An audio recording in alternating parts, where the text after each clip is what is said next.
Hey everyone, welcome to the Mobile User Acquisition Show.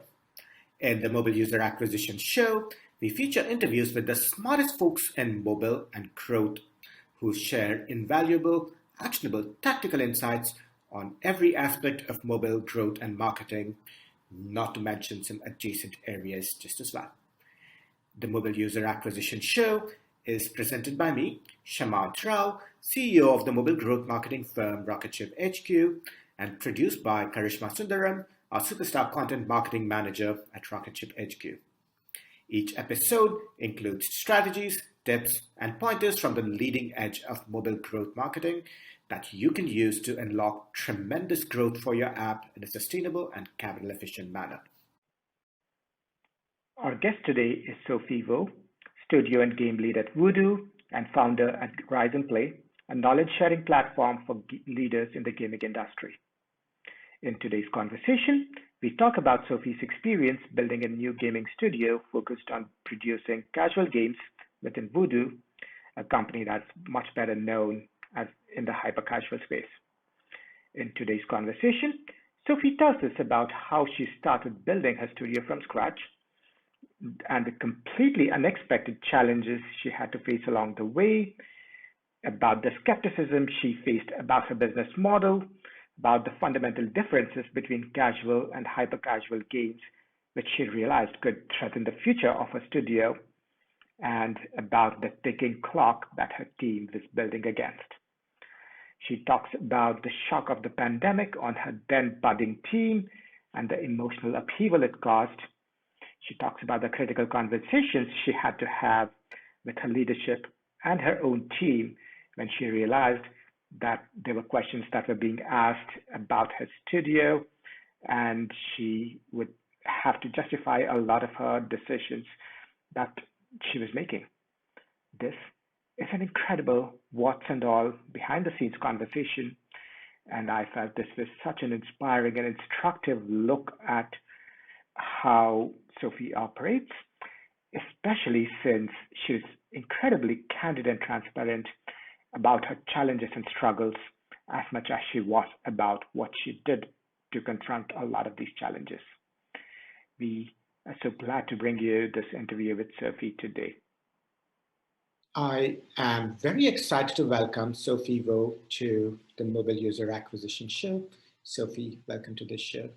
Hi.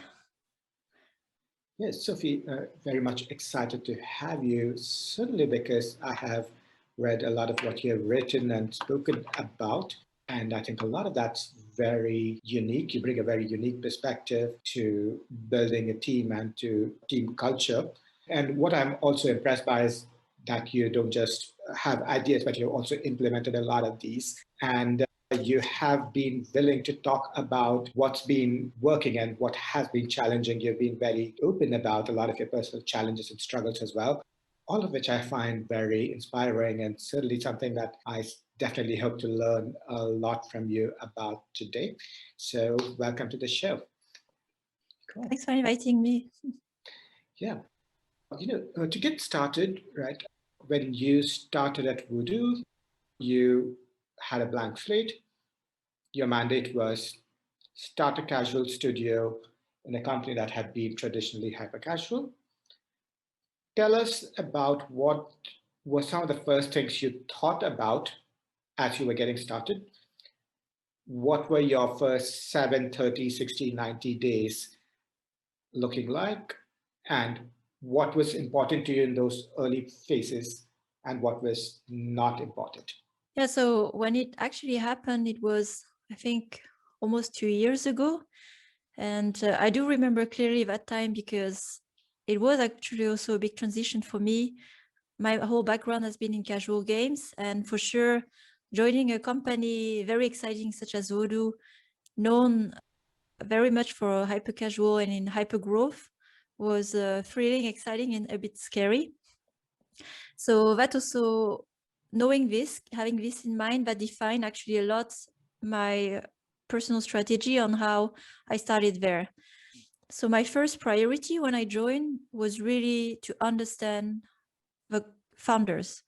So from the very beginning, I knew that I wanted to build a studio in Berlin, and I was in transition moving from Finland. So I was still working at Rovio when I left, and I was moving from Finland to Berlin, and I barely settled in Berlin, but I decided to spend 3 months in Paris immediately when I started, because I wanted to understand, first of all, the company. I wanted to spend some time with the co-founders, what was their mindset, what was their vision, because very little was discussed in details when I was hired, and that was fine. So we were aligned on the, I would say, high-level vision, but I really wanted to understand what were the expectations, what were the fears, the concerns, what was the knowledge. So that was my priority at the beginning, to build the trust. And that may sound a bit, I would say, obvious, but it was not the case when we started, that they didn't know me. So I wanted them to understand more also about my vision and approach. So that was a lot through informal moments that could have been after work, drinks, events, crossing in the hallway, having a 5-minute conversation, having spontaneous chats. So a lot of this happened during these 3 months, and it was very critical that I have spent this time to build the trust, understand them, and build it the right way. So was my very first priority. And in the meantime, as you pointed out in the article I wrote on the constructor of fun, for me, no matter what I felt that I could do, so as I used that time to explore more, okay, what is Voodoo strong about? What is their culture? What can I leverage as I build this team? And I don't have this answer, then I cannot build a team based on my future knowledge that I don't have right now, and it takes time to hire. So it became very clear for me that it was not so much about the games we would do, but how we would make them. And I established very early core fundamentals and values and mindset that were very important in the studio I would build to be able to navigate through the journey inside Voodoo. And to mention a few ones, for example, growth mindset was really one important for me, because with a growth mindset, you are okay and embrace the changes, the pivots, what you don't know today that you will know tomorrow. And some people enjoy that a lot. They want to grow, they want to learn, they are super open-minded, they will try things. And I absolutely wanted, for example, that kind of people from the very beginning, to be able to embrace the fact that maybe this is what we will do now, but in 3 months, we will do something different. So focusing more on the culture I wanted to build. And among other things, there was, for example, a team player. I wanted to build a team that was here for the win as a group and not as an individuals. So it's also very competitive, you know, in games, in hyper casual. And I didn't want this mindset where we will make a game that one can win and then exit, you know. So here we were really on a journey, maybe a long one together. And another point I had was about innovation. So I understood as well very quickly that if we start a casual studio in Voodoo, we cannot go by the same books as traditional casual studio like King, Rovio, Playrix. We have to find our own path. And that means as well exploration, innovation, understand what we could leverage from Voodoo, but also finding our path. And so towards the direction of innovation and creativity, I felt like it was really important to also have a good diversity, cognitive diversity in the team. And one of my core values as well with the team, I stated early, was what I call intellectual humility. So it's really valuing different viewpoints, seeing strength in it, seeing growth through it, rather than seeing it as a threat. So I wanted people who know how to work with other cultures or other people who think differently, and people who embrace it and love it. So a few things that, like I mentioned here, were really what defined how I hired at the beginning. And I spent time on this even before I started. And I spent time hiring properly people who would really embrace this mindset, because I trusted that through the process, they would stick around and they would go through this wild, tough journey that was ahead of us, where I didn't even know what to expect. But I was trusting that the people would be there for the good reasons, because that's how they love to work. Yeah. there's so much I want to dig into, especially the fact that your approach was not very conventional. You spent time building relationships with the founders and defining the kind of values you wanted to have in the team, even before there was a team, even before there was a game, right? And for a number of other studios, I would imagine there would be, let's figure out what kind of game we want to build. Let's figure out who we're going to hire. Then, a lot of the cultural aspects can come as an afterthought. So it's so interesting how you just approached it from the complete opposite end. So I'm curious though, was there skepticism for this approach where you really took the time to figure out what kind of team would be that you would have before you went about actually building the team, right? Because again, when you have the mandate to build this new studio, clearly you have financial expectations, financial targets. So was there skepticism? And if yes, what were some of the things you said or did to address some of the reservations early on? Yeah. So coming back also to what were the goals of, what was my mission more from the founders when I started. And of course, ultimately was to release a game and start to generate revenues from, so when I joined, it was 2019. So from end of 2020, so a year after. This is of course very ambitious because it takes time to build the team and then finding the game. And we know the success rate on releasing games, it's also very low. So I thought, okay, I have a very little buffer here for a target that is very ambitious. And so I thought really backwards from this goal of having the biggest odds to release a successful game end 2020, so even a game in soft launch. What do I need to ensure that I would be capable of doing that end of 2020? And I've been long enough in the industry to see that when you build things really fast, even a game or a team, and then things don't go well, and then people leave, it's even actually much more work and much longer to rebuild the team, refine. So I drew for myself several scenarios where the worst one could be I hire really fast. I have people, because they're in a journey that they don't even know about, I don't know about. They are frustrated, they leave. And I find myself in March 2020 with no team. I have to start over, and then very likely I will not reach my goal. So I was willing to invest really more from the beginning to ensure actually the long-term viability of a team, and that with a team, we would figure out, like a smart team and really collective intelligence, that we will figure out what is the best game that we should release, that we should test, and that could potentially be, a success in casual for Voodoo. And back to your question about the skepticism, I can answer in general. There's always been skepticism to this approach for me in starting to look more into people. But what I can say is, in the industry, we use a lot of short-term thinking. We look at what's happening in the next 3 months, next 6 months, and very little we think about 1, 2, 3 years, where in reality, everything you want to create takes at least 1 to 2 years. So when you start to think a bit longer, you realize that actually having a good tactic from the beginning or releasing something quick may not be the best tactic in the long term, but you can be lucky, of course, there. So I would say skepticism there is in general, and there was even before I joined Voodoo, but I didn't feel this way when I joined with the support of the founders, where I really explained to them, I tried to understand as well what were their vision, and they were really thinking long term.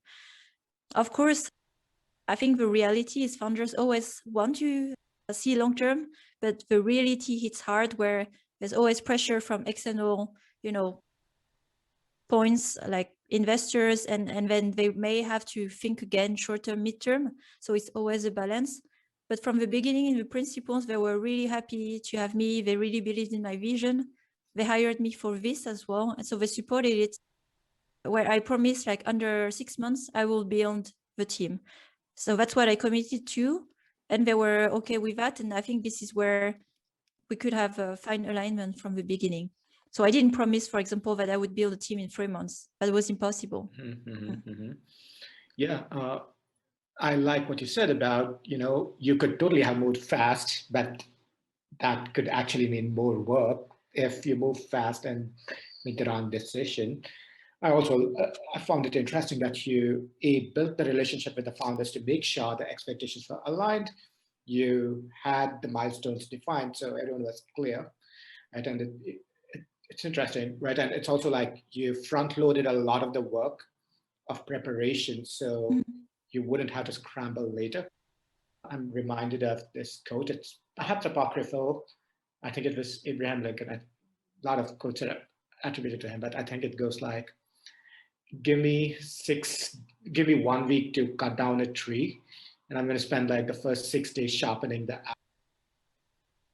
And I think that sounds very true here, right? Because you could just rush, but that isn't always the best. It's much better to sharpen the axe, so to speak. Yeah, I like the analogy. It's very accurate. Yeah. Right. So you had a timeline to start building out a team. And you did, this was before you figured out what kind of product it would be, what kind of game it would be. So you had to make your first few hires who would be category agnostic or genre agnostics. Who were the first couple of hires? Yeah. So it was not completely genre agnostic because I was a defining factor as well as I joined Voodoo by my own experience. So I worked on a lot of casual games. However, I didn't want to limit myself to let's hire just people who have worked on puzzle games. So my main experience has been on puzzle game. But what I consider myself that I've been expert on over the past years, and which was a good overlap with Voodoo, was the audience. I have a very good knowledge of what we call the casual audience, how they enjoy an experience, understand a bit more as well what are the motivations. So I wanted to double down on this knowledge, like really from a pure audience point of view. Also, another thing is there are many teams that were being formed not only at Voodoo but in the industry where they go for audience that could be more hardcore strategy, and I felt like what is the best positioning that I can have with my knowledge, with my view of the world. And I felt that it was very obvious that we would go for an audience that is in majority female, and also an audience that has a good overlap with maybe the audience of Voodoo hyper casual. So that was, I would say, the defining factor if we have to think really of product kind of limitations. However, I was quite open when I started to hire people, where for me, I wanted to have a good mix of people who either already worked in free-to-play mobile games and others who didn't, because I wanted to create something new and different. So, for example, for key product position, so my very first hire was a developer, actually, because with my thinking, with a developer, we could already start to prototype. So I would say the first key position you can have is to have a developer. So you start to test your assumption, experiment, test your theories, and release things quickly. So with the first developer, who's already today the tech lead, we prototyped, I think, 2-3 games during that time. We released it out there so I could learn the whole process of how to test marketability, how to make creatives myself. So I was just recording the gameplay, like very hyper casual style, and putting it as a creative on Facebook, for example. So I learned the whole process of how to release a game. So that was a good training ground before others came. And very quickly came after key position, like for me, product position especially. So my co-lead, Marcos, product manager, came, art lead, and designers, the first designer. So these people were really important to really consolidate what is the product vision, where are we going with the studio, where do we want to go. And then from this core, we expanded like more artists, more developers, more designers, producer, and today we are 14. But we started like really one person. We were for, I think, 3-4 months together. It was quite long. And then we became 5, and then we became 9, and now we are at 14. Interesting. I know we talked about how you took the time to think through things, but when it was the time to start hiring and moving, you also optimized for speed, where you were like, look, let's hire a developer so we can prototype quickly, we can test quickly, we can get something out quickly. And I think that's such an interesting way to see that, just because you're front loading a lot of the thinking, it does not mean you're moving slowly at all. Yeah, not at all. Actually, to come back to really the time I had a developer working with me prototyping, I could kill also some assumptions I had, because it was just me thinking alone and thinking we could do this, that. So we could test quickly, and the learning we have had was the learning we used to actually start really the foundation of the studio when more people were here, and I could discard already some directions because I saw them not viable. Yeah. You could validate a lot of the assumptions or invalidate them, which I imagine is just as important. Right? Yeah. And you started more than 2 years ago, and that is well before the pandemic. So if my somewhat rusty math serves me right, the pandemic hit a couple of months after you started. So what happened? What had to change in the way you were planning? What were some of the key challenges at the time? Yeah, I remember actually very clearly, because it was for sure something I haven't planned for. So I was really convinced that the team I wanted to build would be on site. We would have a lot of time together, interactions, even personal time to get to know each other, especially for the big journey we had. So I have planned a lot of this when everybody joined in March. So in March, we were suddenly 9 people. And I think we had one first week to experience the life at the office. And the week after, it was announcement of the lockdown. And I was, oh my. So there were multiple challenges that were also personal and to acknowledge. I had people who moved country to come to Berlin to join the team, to join this journey. And they barely saw Berlin, or they barely met people in Berlin. So it was a bit of a shock for some of them. And actually, they all stayed in the end. They had a very strong resilience, growth mindset again, as I said. They committed to come, they committed to live the experience of an expat. So they tried the whole year. So that was one thing hard, I think, to balance the emotional state of people who were just starting the new job, come to a new country, things don't go according to the plan, and at the same time, a high demand on, okay, we need to prototype this, we need to launch this, we need to test this. And I didn't understand even that when it happened. So of course, I had my plans of how we should structure the team, how we should go forward. But there were a lot of frictions and resistance at the beginning. And I didn't understand at that time. I thought it was, okay, maybe we are not aligned, but I completely missed the point. And I wrote about it in my personal introspective, that people were really stressed. Some of them were really stressed, and they couldn't even, take a step back and be able to project themselves further, because they were just trying to survive. So once it clicked, actually, things got much better through the summer, where I got better. So I took time for myself as well to take a step back, handle my own emotions, my fears of everyone, like living, like the things I try to avoid by spending the time to really hire a team. And then I thought, okay, well, that was inevitable because everyone would leave given the circumstances. So of course I was really stressed. And when I started to let go a bit and I have to let people decide, everyone, is responsible so for their choice in their life, things got actually much easier, because then I was in a position to listen, to support, to explain while staying calm, and also keep the focus of the team towards what we were trying to build.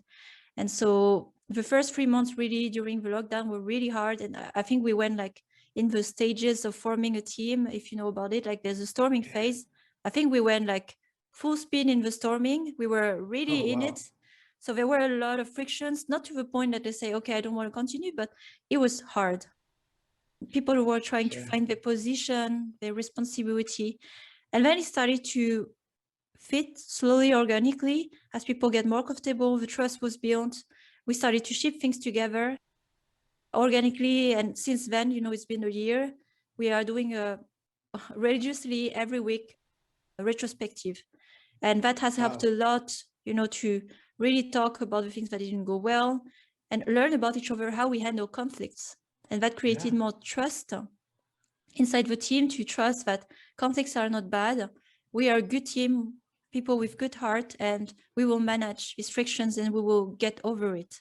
And since then, there have been really that strong foundation and trust, where we have had tough moments during the year, but we get much stronger as a unit over time. So I think that was part of, I would say, the challenges I can think of. And of course, one comes more to the part of creativity and how do we brainstorm and mingle. We found solutions to meet in some way. So some were not always, like, if I may say, always like legally allowed by the government, but we found ways to stay connected as humans. That was really a need we had. And brainstorming and being creative. And we used a lot of actually softwares and tools that could support this. And one example I can give to simulate a bit our office life, we have used Discord. So basically everyone is hanging out in their virtual room like they would be at their desk. So you don't ask permission to talk to someone, you just jump in the room and say, hey, I need to talk to you about this. And then you're already talking. So that has helped a lot to simulate a bit office life, office conversation, and many other tools we use like this. Yeah, certainly it sounds like there was a lot of emotional upheaval, because not just because of the pandemic, because a lot of folks had just moved to Berlin, and I can see that they were like, I forget who said this, but it's, the number of variables in your life is somewhat proportional to the amount of stress you have. So in this case, there was the new city, the new company, new game, and the pandemic. So that's, I can imagine, can just make for a lot of stress. And it sounds like it took you by surprise just as well, much like it took everybody, right? And it took you a while to sort of figure out what was going on. But eventually you guys came out stronger because you took the time to figure out what was happening and how to cope with it as a team.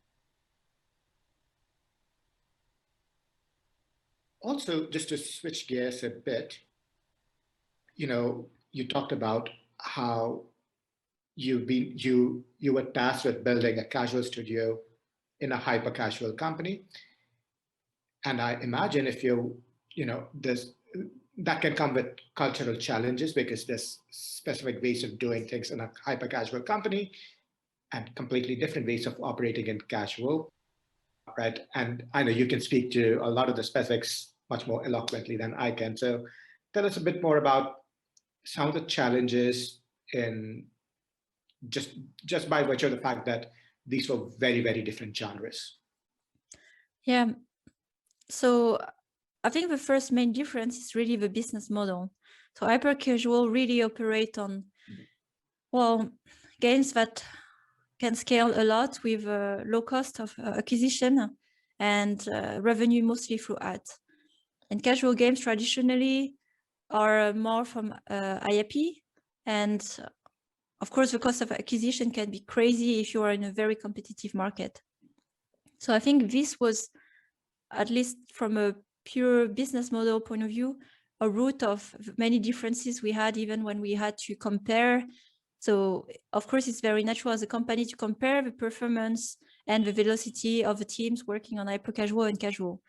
And it took time for really the founders, the leadership, to really not compare things that couldn't be compared.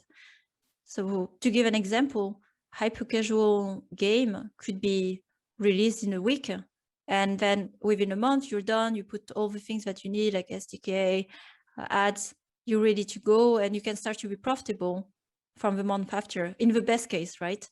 Yeah. A casual game, it's impossible to make it in a week, release it and be profitable just a few days after. This is a complete different model, where if you're familiar with the model, sometimes you pay a lot up front, and only a year after you see the money back, and only the year after you are profitable, like you start to make profit, so it's a different model. And what were the challenges then behind that was first velocity.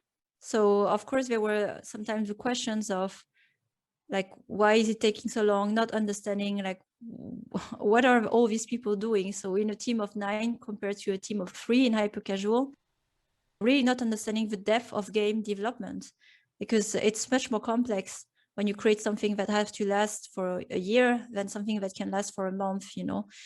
Even the system and the thinking behind is different. So I think it was a bit of an adjustment to understand this difference in the velocity and team size.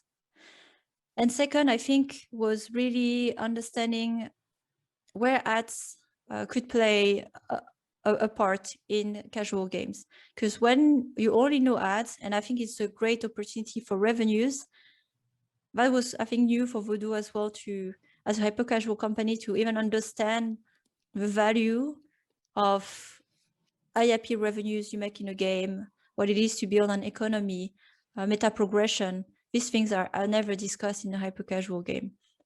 So it was a lot of back and forth to really give, and that was also a lot on my end and my work to give visibility, and I would say also education of what are we spending on time on. It's something that I wouldn't have to justify in a traditional casual company, but how are we spending our time? What do we need to build? Why is it important? And actually spending time with data and forecast to really show the numbers. And if you look at the LTV projection model, you see that the biggest leverage to really have a high LTV is retention. So then it's not so much about adding a ton lots of ads from the beginning, but okay, you can do that from the start. But what is really important is having a product that can really engage players for a long time, because that's what makes your prediction solid. Otherwise you have nothing, you know. So it took some time, really adjustment, and I would say it's really from the past 6 months really that we found our way a bit more, thanks to more data people, analysts who join to help create the language, the communication, the common communication to show through forecast, business model, what are we doing here? Because for me, I think what I underestimated, for me, it's so obvious. I've worked most of my life in this model, but probably for the co-founders, they couldn't make sense of it, even whatever I could explain. So we had to find a common language more through a financial model to understand what is a casual game. Yeah.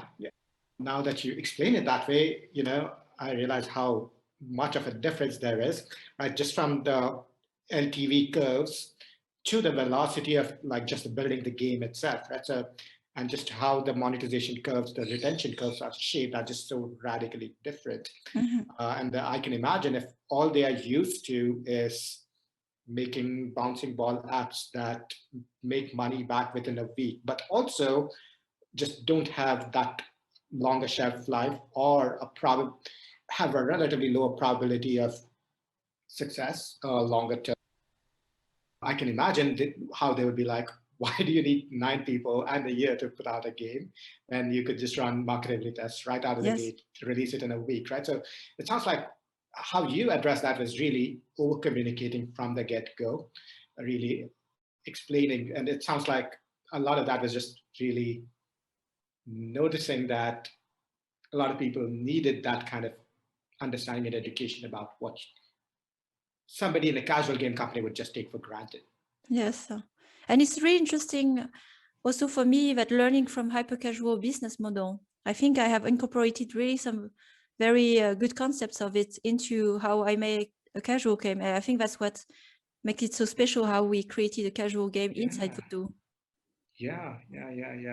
Are there examples that come to mind of elements that could have been borrowed from hyper casual to casual? I think, for example, when marketability is essential, when you want to have your hyper casual game succeed. I think in casual games, I think now there's more awareness, but it's a part that has been overlooked sometimes over the past years. And we approach it from the same angle from the very beginning. So we went with a very rough prototype. We made creatives out of it. We tested it in our target market to see even just the ballpark of the marketability. And of course, we know that it's not a guarantee that it will stay there because it's with an early prototype, but at least we know it starts on a range that is acceptable and not like at, I don't know, $8-11, where we know let's just drop the ID. There's no way that we can make it back, you know. So I think testing with the marketability early on of your concept of the idea of the game is very valuable. Certainly. Yeah, and second, I think ads. I have never considered the potential of them until I could see numbers of how it looks like in hyper-casual games. Yeah.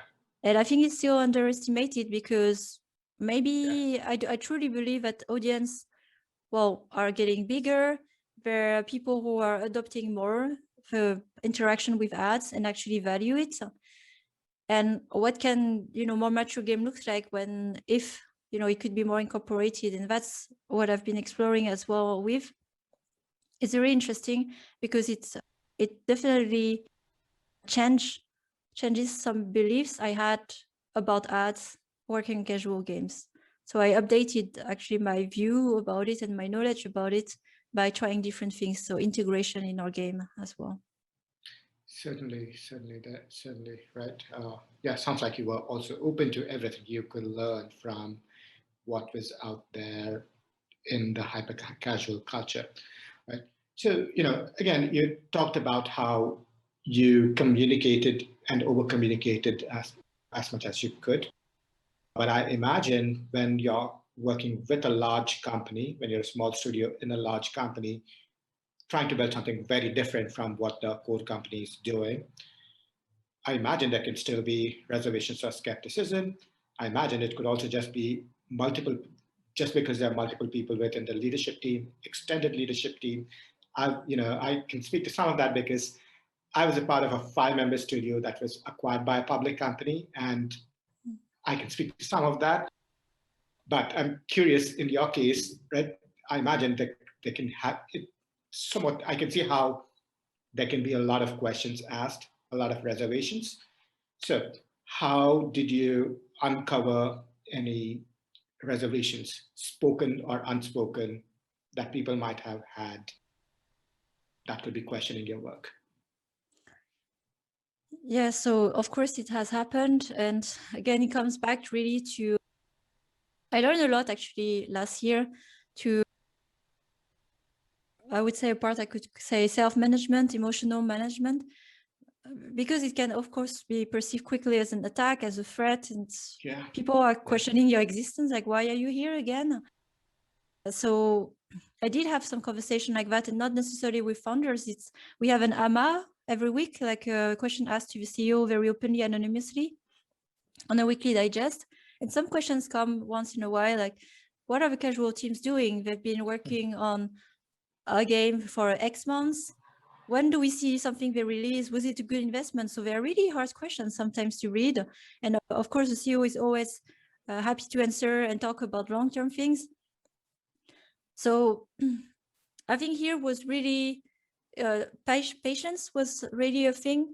So for us, especially as a studio, it was really important that first I trust my work, I trust where I'm going.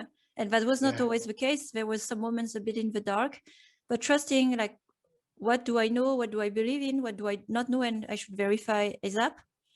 And with the team also believing the same things and keeping like sharp focus on doing a test, making progress, not be too affected by the judgment, the skepticism, because that's part of life.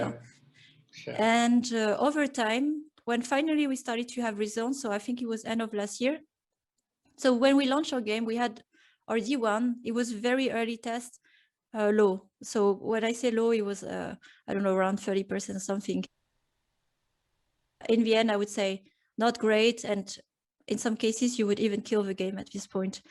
But that was our early test. And in these moments, we already made the scenario that we would at least try for 1 to 3 months to really correct the early funnel, because we know these points are really hard at the beginning and we cannot have it right from the first time. But for example, the company was like, okay, if it's that low, why spending that much time to fix it? It's like, either you fix it or you don't, and you move on, you know? Yeah. So then we had to, I think we kept really the focus on, okay, let's forget about the deadline here. What do we need to do now? how much time will we have and what can we do in this short time. So we did really drastic changes to pivot the game, to really analyze correctly, do a maximum of player research. And then when we released and we had our changes really significant that saved the game, then we started to have attention positively. Okay, this team, they know what they're doing. Maybe we didn't give them the time and the credit to prove that, but they proved through a test that they can change really the fate of the game after 2-3 playtests, you know. And that's what we continued on doing when there were some moments a bit of low, like, okay, maybe the CPI is like this, maybe the monetization is like this. We understand quickly, we analyze, we make our assumptions, we release quickly, and then we turn around our numbers.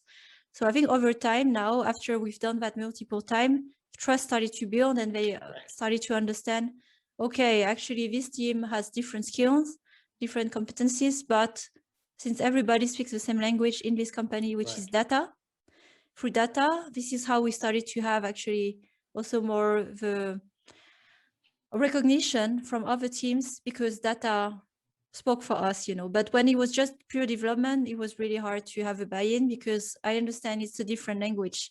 Where hyper casual, you get your results quickly, you know. You don't have to evaluate the quality of the game by playing it. You just look at the numbers. Casual games, you don't have that for a year. Sometimes you're in the dark. I imagine that can be nerve-wracking because it certainly sounds like you were building against the clock. And right, and you know, when your first early numbers aren't great and you're like, rats, we have to go back to the drawing board. I can't imagine how much pressure that could have felt like. Yeah, I know you spoke about, look, there were people asking questions maybe in some of the all hands and so on and so forth, but I'm curious if there were also conversations you had to have to address any reservations that people had, right? Like people questioning, oh, is the casual game shipping? And you're like, was there a conversation? Was there a somewhat critical conversation that comes to mind that you can speak about and can share? I think I did two important things that first restored my confidence in what we were doing here and why. So the first one was really having a direct conversation with the CEO. So I found myself, I think it was the end of the year, as we closed the year, it was really a hard year for us. We were not sure of continuing with the game, but we managed to turn around the numbers. So, you know, a lot of things were happening. And I took the time to reflect and I wrote a big retrospective of my year. How was my experience from a team located in Berlin, far from the Paris office headquarters, and how things were perceived on my end, and really giving the feedback to the CEO. So we had that conversation and I told him, like, look, I would like us really to discuss this because maybe I'm missing some point, maybe I'm confused on some points. I really need to understand, have clarity, visibility, where we're heading to, what do you expect from me, from us, so I can navigate better and actually execute the goals you expect from me. So there was a realignment discussion at the beginning of the year directly with CEO, first for me to understand what is my perception or fears that I imagine on my end because I'm isolated in Berlin with my team. And where is the reality? And the reality is in the voice of the CEO, right? So that has helped a lot. And I think it gave awareness for him as well, that where he thought we were fine, he realized actually we were going through a really hard time. And giving support was actually important and maybe a responsibility he could take to, you know, help us to succeed here and not just let us be. And then we have to fight to prove that we exist and also to succeed, you know. So that was the first thing. And second was really, I think it was a month ago when we started to actually have real progress, to give an update in front of the whole company, like a retrospective. That's what we've done. That's how we turn around the game numbers. That's what we've been working on and why it took that time. So giving full transparency as well to the company in a presentation, all hands meeting, for them to understand that, yeah, we exist, we're doing this, and giving more of a context, because people in the end were not really had bad intentions, but when people are curious, you know, they just didn't understand, coming from hyper casual teams, they really missed information and transparency. And actually that was much better and I realized that as well, is we are not maybe from the same point of view, and we may not see the same things. And maybe my responsibility here is to give more visibility to the rest of the company in what we're doing. Right. So handling a better internal communication as well. Yeah.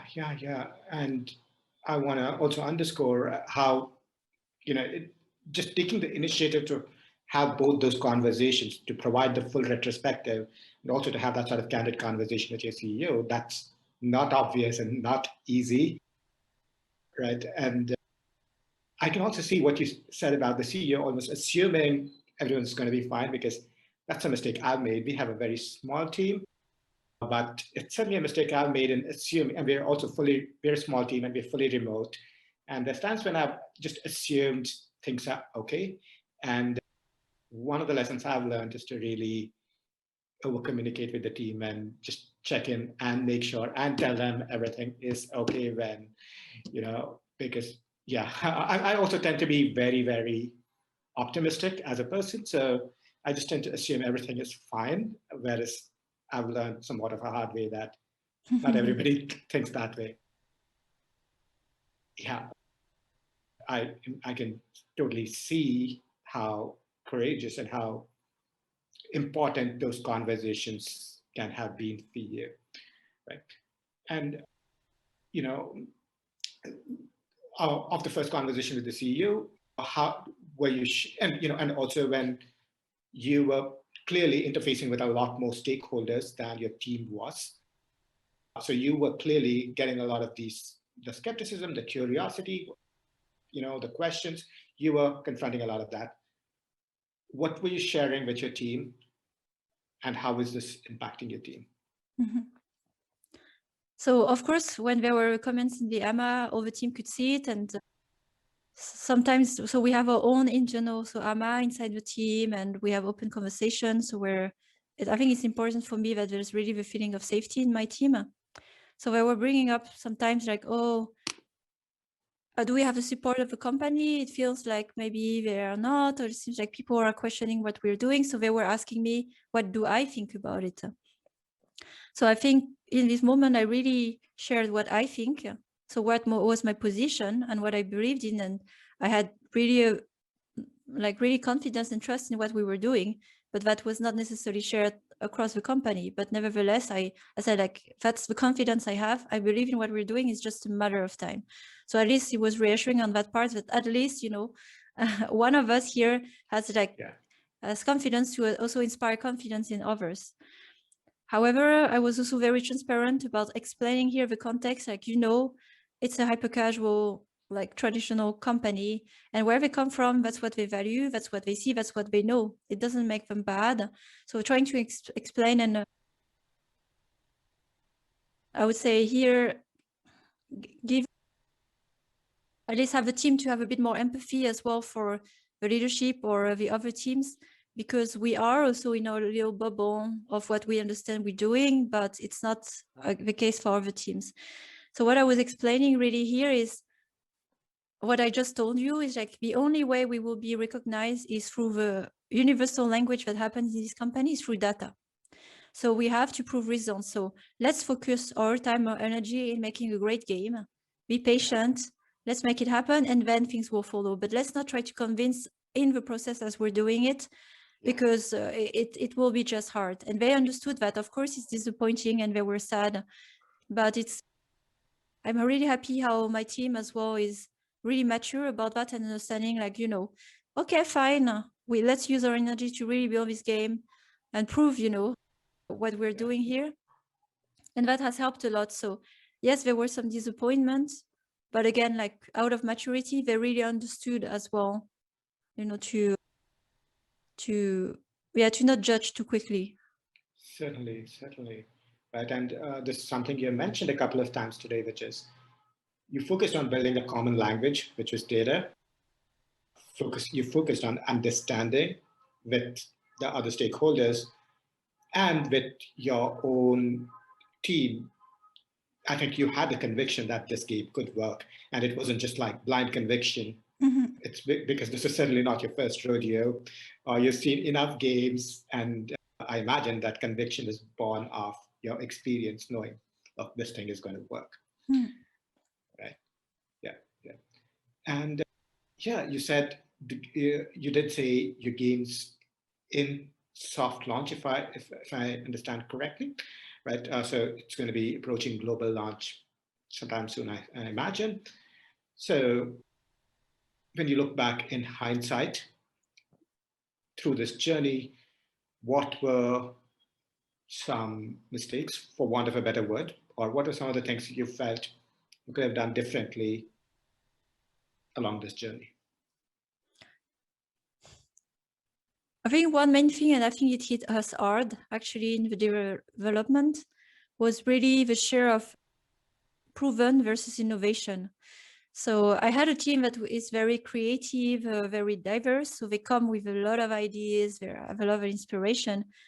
And I think here the mistake, and we did talk about it, we analyzed it and we tried to not repeat it too much now in our future development, was we were forming the team as we were building a new product. And some choice we made were really maybe more forming the team than actually serving the product, because it made our life harder, where we innovated in some areas, not saying looking back that it was the wrong choice, but it definitely extended our development time, made our life harder, and was putting us to have even harder times to justify the development. So I think the mistake here was not how we approach the development of this game, but was it maybe the smartest game to go for as the very first game to ship in a studio forming. So that, I think that is one thing that I still reflect on today, but we are happy because now the choice we made early that were bringing us problems are actually the opportunity that allow us to maybe launch today, because then the game is different, unique, very novel. Yeah, so it turned around quite well for us. But in these moments where we were thinking really of killing the game because it was just too complex, you know, I was really thinking, was it the smartest choice to start with this, you know, particularly? Yeah. And some of this is only obvious in hindsight, I would think, right? But yeah. And also along these months, what were some of the things that the most surprising to you? Yeah. I think the main thing that was the most surprising is that